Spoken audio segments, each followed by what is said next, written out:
Hello viewers, Tim Poole here, editor of Gambling Insider. I'm with Harmen Brenninkmeijer, MD of NYCE International. Harmen, we met at we saw each other at the Global Gaming Awards Asia Pacific yesterday. How's the show been for you so far this week? And what have been the main kind of talking points that you've seen? Yeah, no, it's been a very good show. I'm quite happy with, let's say, the results.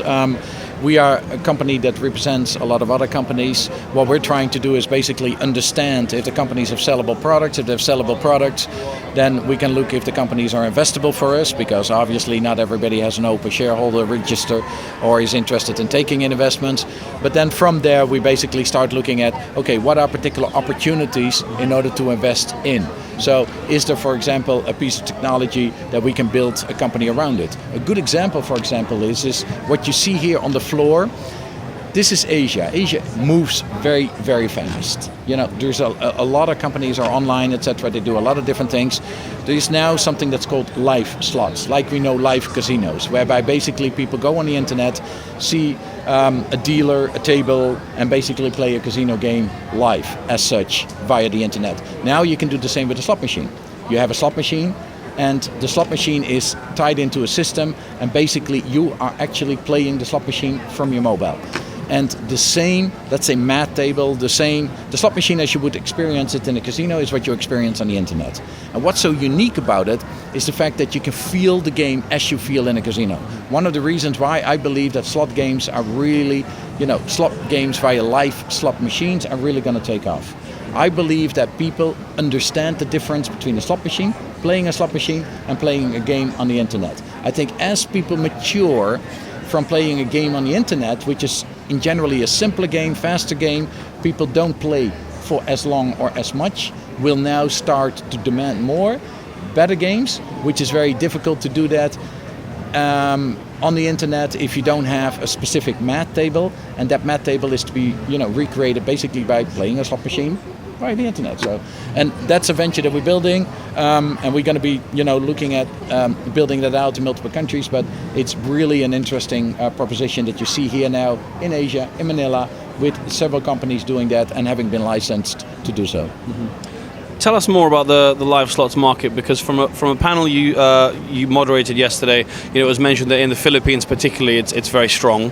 But we were speaking just now off camera, and for me, as someone in the UK used to live casino, those kind of games, the actual concept of live slots as you described them, I think it might be a little bit less familiar to kind of Western markets than certainly here in Asia. Yeah, I think the Western market are quite sophisticated on the regulatory environment, and I think the regulatory environment will make it very difficult, right? Because now you're competing directly against, let's say, the existing casinos or the existing arcades or whatever is allowed in that particular market. So I think there are going to be a lot of limitations. I think this will play bigger in certain markets where the regulatory environment is less strong, or where let's say there aren't as many slot machines on the street, or you're not cannibalizing, let's say, that experience.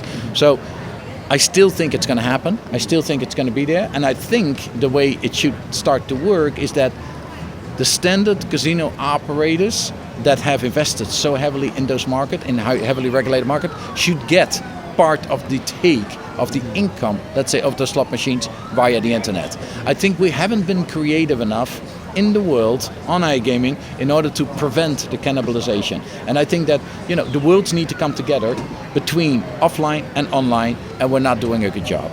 We're not doing a good job basically anywhere in the world, but the Philippines is pretty advanced in trying to do that, because they encapsulate, let's say, in Asia what is very difficult to regulate, what they had to regulate because of, let's say, just the situation as it is in Asia, where only in the Philippines you really can get a license. And from what you describe, if that is achieved and casinos, the land-based casinos, get more of a take, could that be the first representation of, like you guys said in the panel, the first true kind of omni-channel experience? And also, when it comes to Asian gaming in general, is this right now the definitely the fastest growing kind of vertical, or is there anything else you can touch on that we see particular growth and kind of optimism in at the moment? Yeah, I mean, go to the first part of the question. I believe that this is something that you can see is going to be quite interesting. If I'm a player and I want to, let's say, play a slot machine and I want to create an omnichannel experience, in an ideal scenario, I could play a machine, and that same machine with where the math table sits and how I played that machine in the cycle of the game I am at, that I could transfer that online and continue playing. We're not there yet, okay? So that's the next step. We're not there yet. I think first we're going to go from iGaming slots to, let's say, slot machines, live slots, as I explained. Second part of, is it the fastest growing segment? No, it's not the fastest growing segment yet, but I believe it will become a very important segment. It depends, again, on the regulatory environment around the world as to where it will be allowed or not allowed, or if it's going to remain in particular areas of the world. When you start talking about what is fastest growing, is still, and this is not what a lot of people want to hear, a lot of casinos opening up in the grey market. Why is the grey market so big? Just because of the fact that the players want to get all these extras. They want to get the bonuses. They want to get their additional pays, higher jackpots, etc. without the governments taking such large cuts out of, let's say, it because of taxation. And that's really where the worlds will collide. And I don't have the answer yet to it. I have a lot of ideas as to how governments could look at it and how it could be better done. But at the moment there isn't a clear-cut answer to basically say, okay, slash the taxes, make them less, allow online gaming everywhere, regulate it, and then as a result it will all come under control. The only area in the world that's highly controlled and a good example are the lotteries. The lotteries are the most regulated, let's say, gaming segment in the world, in most countries, 170 plus. And as a result, lotteries are clear-cut as to what you can do with them, where you can play them, and how much money can be earned. And that, I think, sets the base as an example for how iGaming needs to grow worldwide.